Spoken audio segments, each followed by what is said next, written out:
Hi all, welcome to Start Police Academy, number one police academy in Tamil Nadu, daily current affairs for TN, USRB, TN, PSC, SSC, RRB and banking. So, இன்றைய நடப்பு நிகழ்வுகளை பார்க்கலாம். So first இந்த scheme தான்.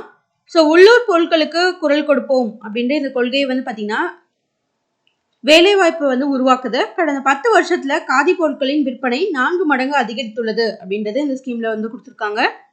So நம்மளோட உள்ளூர் பொருட்களுக்கு வந்து நம்ம வந்து முன்னுரிமை கொடுக்கணும். ஸோ இந்த மாதிரி அமேசான், ஸோ இங்கெல்லாம் வந்து நம்ம அதிகமாக வாங்குறத தவிர்த்துட்டு ஸோ காதி கிராஃப்ட் நம்ம வாங்குவோம் இல்லையா, ஸோ காதி ப்ராடக்ட்ஸு, ஸோ அங்கே வந்து நீங்கள் வாங்குங்க அப்படின்றத சொல்லியிருக்காரு.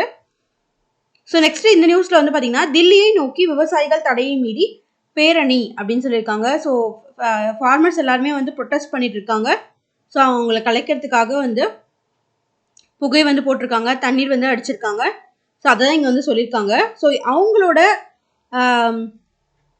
ஒரு என்ன சொல்கிறதுனா அவங்களோட இது வந்து என்னவா இருந்துச்சு, அவங்களோட கோல் வந்து என்னவா இருந்துச்சு அப்படின்றத இங்கே பார்க்கலாம். அவங்க எதெல்லாம் வந்து கேட்டிருந்தாங்க, கோரிக்கையை வச்சுருந்தாங்க அப்படின்றது. ஸோ இவங்க என்னென்ன கேட்டிருந்தாங்க அப்படின்னா குறைந்தபட்ச ஆதரவு விலைக்கு, அதாவது எம்எஸ்பி அப்படின்றத சட்டப்பூர்வ உத்தரவாதம் வந்து நீங்கள் கொடுக்கணும். அதாவது எப்பவுமே நீங்கள் வந்து நாங்கள் வந்து எம்எஸ்பியில் வந்து எடுத்துக்கிறோம் உங்ககிட்ட இருந்து அப்படின்றத சொல்லணும் அப்படின்னு கேட்டிருக்காங்க. அது மட்டும் இல்லாமல் எம்எஸ் சுவாமிநாதன் ஆணையத்தின் பரிந்துரைகளை அமல்படுத்துதல், அதாவது எம்எஸ் சுவாமிநாதன் அவர்கள் வந்து சொல்லியிருப்பாரு ஒரு மெத்தட் மூலியமா வந்து பார்த்தீங்கன்னா நம்ம இந்த மாதிரி வந்து ஃபார்மர்ஸ்க்கு வந்து அமௌண்ட் வந்து கொடுக்கலாம் அப்படின்ற மாதிரி சொல்லியிருப்பாரு. ஸோ அதை வந்து அமல்படுத்துங்க அப்படின்னு சொல்லியிருக்காங்க.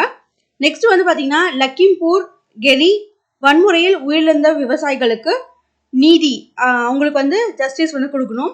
உலக வர்த்தக அமைப்பிலிருந்து வெளியேறணும். ஸோ அதில் வந்து பார்த்தீங்கன்னா டாரிஃப் வந்து பார்த்தீங்கன்னா அக்ரிகல்ச்சரல் சார்ந்த கமோடிட்டிஸ்க்கு வந்து நீங்கள் வந்து வெளியே வரணும் அப்படின்னு சொல்லிட்டு கேட்டிருப்பாங்க. ஸோ அதுக்காக தான் வந்து இங்கே சொல்லியிருக்காங்க உலக வர்த்தக அமைப்பிலிருந்து வெளியேறணும் அப்படின்ற கோரிக்கையும் இவங்க வச்சுருக்காங்க ஃபார்மர்ஸை. 2020 வன்முறையில் உயிரிழந்த விவசாயிகளின் குடும்பத்தினருக்கு இழப்பீடு என பல்வேறு கோரிக்கைகளை மத்திய அரசு நிறைவேற்ற வேண்டும் அப்படின்றதுல விவசாயிகள் அப்படியே உறுதியாக இருந்திருக்காங்க அப்படின்னு சொல்லியிருக்காங்க. ஸோ இதில் வந்து பார்த்தீங்கன்னா 6 மணி நேரம் நடைபெற்ற பேச்சுவார்த்தையில் எந்த ஒரு முடிவும் வந்து எட்டப்படல. ஸோ அதனால வந்து தோல்வி அடைஞ்சிருச்சு அப்படின்றது தான் இங்கே சொல்லியிருக்காங்க. ஸோ இதுதான் நீங்கள் தெரிஞ்சுக்க வேண்டியது. ஸோ அது மட்டும் இல்லாமல் நமக்கே தெரியும் அந்த 2020 அந்த டைமில் வந்து பார்த்தீங்கன்னா 3 வேளாண் சட்டங்கள் வந்து கொண்டு வந்திருந்தாங்க இல்லையா. ஸோ அதையும் வந்து பார்த்தீங்கன்னா வித்ட்ரா பண்ணியிருந்தாங்க அப்படின்றத தெரிஞ்சுக்கோங்க. ஸோ நெக்ஸ்ட்டு இங்கே வந்து பார்த்தீங்கன்னா February 16, ஸோ அன்னைக்கு வந்து பார்த்தீங்கன்னா பாரத் பந்த் வந்து நடத்த போகிறதா வந்து சொல்லியிருக்காங்க ஃபார்மர்ஸ் எல்லாரும். ஸோ அதுதான் இங்கே கொடுத்துருக்காங்க, வேறு எதுவும் இல்லை. நாடு முழுசும் பாரத் பந்த் வந்து நடக்க போகுது அப்படின்றது தான் இந்த நியூஸு. ஸோ நெக்ஸ்ட் இந்த நியூஸில் இந்தியா ஐக்கிய அரபு அமீரகம் இடையே 8 ஒப்பந்தங்கள் வந்து கையெழுத்தாயிருக்கு. ஸோ நம்ம ஆப்வியஸாக தெரியும் ஃபியூவலு, அதுக்கப்புறம் வந்து பார்த்தீங்கன்னா இன்னும் எல்லாமே சேர்ந்து, அதாவது ஒரு கண்ட்ரிக்கும் இன்னொரு கண்ட்ரிக்கும் என்ன மாதிரி ரிலேஷன்ஷிப் இருக்கணுமோ ஸோ அதில் வந்து 8 ஒப்பந்தங்கள் வந்து கையெழுத்தாயிருக்கு. ஸோ நமக்கு எந்த ஒப்பந்தங்கள் அப்படின்றது கேட்க போகிறது கிடையாது. ஸோ ரீசெண்டாக வந்து பார்த்தீங்கன்னா இங்கே, அதாவது ஐக்கிய அரபு அமீரகத்தில் ஸோ பிரதமர் மோடி அவர்கள் வந்து பார்த்தீங்கன்னா உலக அரசாங்க மாநாடு 2024 கலந்துக்க போகிறாரு. அதில் கலந்துக்கிட்டு சீஃப் கெஸ்ட்டாக வந்து பேசவும் போகிறாரு. ஸோ அதுக்காக தான் இந்த ஐக்கிய அரபு அமீரகத்துக்கு போயிருக்காரு. அது மட்டும் இல்லாமல் இன்னொன்று நியூஸ் வந்து நம்ம பார்த்துருப்போம். ஸோ அங்கே இருக்க ஒரு ஹிந்து கோவிலை, சரிங்களா, அதாவது ஐக்கிய அரபு அமீரகத்தில் இருக்க ஒரு ஹிந்து கோயிலை வந்து ஓப்பன் பண்ணி வைக்கிறதாவும் அங்கே வந்து போயிருக்காரு 2 நாள் பயணமாக, சரிங்களா. ஸோ அதை தான் இங்கே கொடுத்துருக்காங்க. ஸோ இங்கே வந்து பார்க்கலாம், வளைகுடா பிராந்தியத்தில் உள்ள ஹிந்து கோயில்களில் இதுவே வந்து மிக பெருசு அப்படின்றத இங்கே சொல்லியிருக்காங்க. அது மட்டும் இல்லாமல் ஆல்ரெடி வந்து துபாயில் 3 ஹிந்து கோயில்கள் இருக்கான்.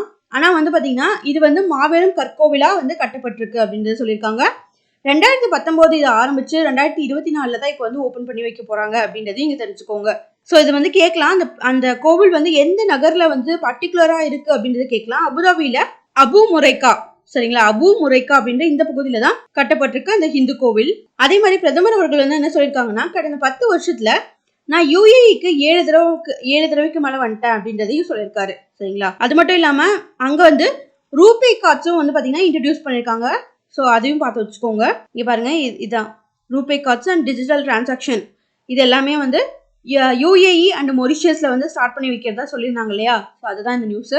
ஸோ நெக்ஸ்ட் இந்த நியூஸில் நமக்கு நாமே திட்டம். ஸோ இது வந்து ஒன்றும் இல்லை, ஸோ நகர வளர்ச்சிக்காக வந்து பார்த்தீங்கன்னா கொண்டு வர்றது தான் இந்த நமக்கு நாமே ஸ்கீம். ஸோ இதில் வந்து பார்த்தீங்கன்னா போன வருஷம் அதாவது 2023 410 பணிகள் வந்து நிறைவடைஞ்சிருக்கு. ஸோ நகர்ப்புற வளர்ச்சினாலே உங்களுக்கே தெரியும், தண்ணி, அதுக்கப்புறம் வந்து கிளீனாக வச்சுக்கிறது, ஸோ அதுக்கப்புறம் வந்து பார்த்தீங்கன்னா தூர்வாடுறது, ஸோ இது எல்லாமே தான் வந்து பார்த்தீங்கன்னா அந்த பணிகளில் வந்து சேரும். ஸோ அதை தான் இங்கே கொடுத்துருக்காங்க. நகர்ப்புற வளர்ச்சிக்காக அனைத்து மாநகராட்சி மற்றும் நகராட்சி பேரூராட்சி பகுதிகளில் நமக்கு நாமே திட்டம் வந்து செயல்பட்டு வருது அப்படின்றத இங்க சொல்லியிருக்காங்க. சரிங்களா? ஸோ இந்த நிலையில 2023 410 பணிகள் வந்து முடிஞ்சிருக்கு, அதை சொல்லியிருக்காங்க. குறிப்பா நட்பு மிக சென்னை, பசுமை சென்னை, தூய்மை சென்னை, நீர்மிகு சென்னை, எழில்மிகு சென்னை, நலமிகு சென்னை, பாதுகாப்பான சென்னை, சீர்மிகு சென்னை உள்ளிட்ட கருப்பொருள்களின் கீழே, அதாவது இந்த தீமுக்கு கீழே சமூக பங்களிப்பு திட்டங்கள் வந்து செயல்பட்டு இருக்கு அப்படின்றதையும் இங்க சொல்லியிருக்காங்க. ஸோ இதுதான் நீங்க தெரிஞ்சுக்கணும், வேற எதுவுமே இல்லை. ஸோ நெக்ஸ்ட் இந்த நியூஸ் பார்க்கலாம். ஆன்மீக பாதையை பின்பற்றி நவீன வளர்ச்சியை ஏற்க வேண்டும் அப்படின்னு சொல்லிட்டு யார் சொல்லியிருக்கா அப்படின்னா குடியரசுத் தலைவர் வந்து பார்த்தீங்கன்னா வலியுறுத்திருக்காங்க. ஸோ குடியரசுத் தலைவர் திரௌபதி முர்மு அவர்கள் வந்து என்னென்ன சொல்லியிருக்காங்க அப்படின்றத பார்க்கலாம். ஸோ இவங்க வந்து பார்த்தீங்கன்னா குஜராத்ல தரம்பூர் அப்படின்ற இடத்துல ஸ்ரீமத் ராஜ்சந்திர மடம், ஸோ இது வந்து பார்த்தீங்கன்னா ஒரு ஜெயின் மடம். ஸோ அங்கதான் வந்து இவங்க போயிருக்காங்க. ஸோ அங்கதான் வந்து பேசியிருக்காங்க. ஸோ ஆன்மீக பாதையை பின்பற்றினா நமக்கு வந்து நவீன வளர்ச்சி வந்து நம்ம வந்து ஏற்கணும் அப்படின்றதையும் சொல்லியிருக்காங்க. சரிங்களா? ஸோ அது மட்டும் இல்லாமல் வேற என்ன சொல்லியிருக்காங்கன்னா தியானம் பண்ணுறதை பற்றி பேசியிருக்காங்க. அதாவது நம்ம உலகத்தில் வந்து பார்த்தீங்கன்னா 1 கோடி பேர் வந்து பார்த்தீங்கன்னா மனநோயால் வந்து கஷ்டப்படுறாங்க. ஸோ அவங்க எல்லாருமே வந்து விடுபடணும் அப்படின்றதையும் பற்றி பேசியிருக்காங்க. ஸோ நமக்கே தெரியும் இது வந்து ஜெயின் மடம் அப்படின்னா, ஸோ 24th தீர்த்தங்கரா யாரு அப்படின்னா ஸோ மகாவீரர். ஸோ மகாவீரரை பற்றியும் பேசியிருக்காங்க. சரிங்களா? ஸோ இதையும் நீங்கள் தெரிஞ்சுக்கணும். இங்கே இருக்கு பாருங்க, 24வது தீர்த்தங்கரான மகாவீரர் வந்து பற்றி பேசியிருக்காங்க. ஸோ அதையும் நீங்கள் தெரிஞ்சுக்கணும். ஸோ நெக்ஸ்ட் இந்த நியூஸில் உரிமையல் நீதிபதி தேர்வில் சாதித்த பழங்குடியின இளம்பெண் அப்படின்னு சொல்லியிருக்காங்க. இவங்க பேர் வந்து பார்த்தீங்கன்னா ஸ்ரீபதி. ஓகேங்களா? ஸ்ரீமதி இல்லை, ஸ்ரீபதி. ஓகேவா? ஸோ இவங்களோட பேர் வந்து பார்த்தீங்கன்னா இவங்க எந்த ஊர் அப்படின்றத கேட்கலாம். ஸோ திருவண்ணாமலையில் போலூர் பக்கத்தில் இருக்க ஜவ்வாது மலையில் இருக்க புலியூர் கிராமத்தை சேர்ந்த ஒரு இளம்பெண். இவங்களுக்கு வயசு வந்து பார்த்தீங்கன்னா 23 வயசு. இவங்க வந்து பார்த்தீங்கன்னா மாவட்ட உரிமையல் நீதிபதி தேர்வில் வந்து தேர்ச்சி அடைஞ்சிருக்காங்க. ஸோ இவங்களோட பழங்குடியினரில் இவங்க தான் முதல் பெண். சரிங்களா? உரிமையல் நீதிபதியில தேர்வில் சாதிச்ச முதல் பழங்குடியின இளம்பெண் அப்படின்றத தெரிஞ்சுக்கோங்க. ஸோ அதனால வந்து எல்லா சிஎம்ஸ் மினிஸ்டர்ஸ் எல்லாமே உங்களுக்கு வந்து வாழ்த்து தெரிவிச்சிருக்காங்க. ஸோ உங்களுக்கு இதில் கேட்கணும்னா கொஸ்டின் கேட்கலாம். ரீசெண்டாக மாவட்ட உரிமையல் நீதிபதி தேர்வில் ஸோ முதல் பழங்குடியின பெண் யார் வந்து சாதிச்சிருக்கா அப்படின்னு கேட்டாங்கன்னா ஸ்ரீபதி. ஸோ இவங்க எந்த ஊரை சேர்ந்தவங்கன்னா திருவண்ணாமலை மாவட்டம். ஸோ பர்டிகுலராக வந்து பார்த்தீங்கன்னா புலியூர் கிராமம்.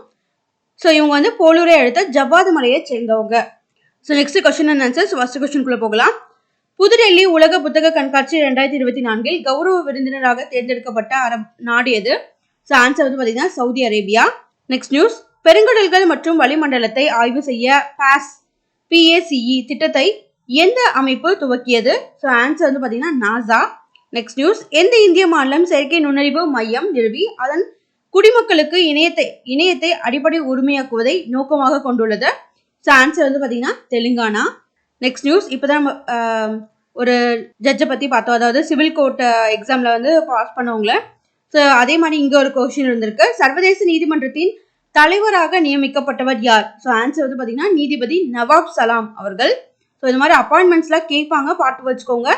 President of International Court of Justice. So இது வந்து எங்கே இருக்குது அப்படின்னு பார்த்தீங்கன்னா ஹேக், நெதர்லாண்டில் இருக்குது.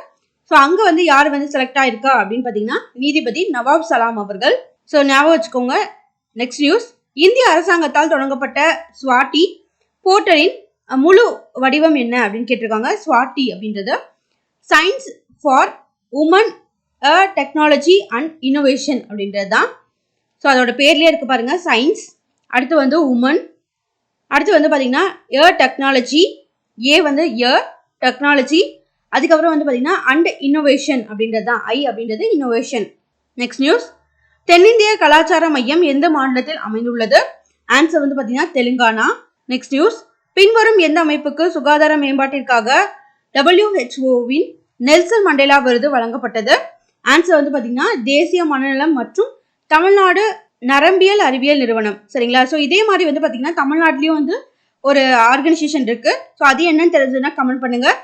ஸோ இதுக்கு முன்னாடி வந்து பார்த்தீங்கன்னா பட்ஜெட்லேயும் வந்து பார்த்தீங்கன்னா தமிழ்நாடு பட்ஜெட்ல இந்த ஆர்கனைசேஷன் பற்றியும் சொல்லியிருந்தாங்க. அது எதுக்கானது அப்படின்றது தெரிஞ்சதுனாலும் கீழே கமெண்ட் பண்ணுங்க. நெக்ஸ்ட் நியூஸ், அறிவியலில் பெண்களுக்கான சர்வதேச தினம் எந்த தேதியில் அனுசரிக்கப்படுகிறது? ஸோ ஆன்சர் வந்து பார்த்தீங்கன்னா February 11, அதாவது International Day of Women and Girls in Science. Next news, சமீபத்தில் எந்த நாடுகளில் UPI Indian digital payment system சேவை தொடங்கப்பட்டது? ஸோ ஆன்சர் வந்து பார்த்தீங்கன்னா நம்ம ரீசெண்டாக வந்து பார்த்துருப்போம், பிரான்ஸ், மொரிஷியஸ், ஸ்ரீலங்கா, அதுக்கப்புறம் இது எல்லாமே தான். ஸோ அது மட்டும் இல்லாமல் யூஏஇலையும். சரிங்களா? Next news, Chennai tennis open ATP challenger இறுதிப் போட்டியில் வெற்றி பெற்றவர் யார்? ஸோ ஆன்சர் வந்து பார்த்தீங்கன்னா சுமித் நாகல். ஸோ அவ்வளோதான், இதோட இன்றைய நடப்பு நிகழ்வுகள் நிறைவடைந்தது. நன்றி.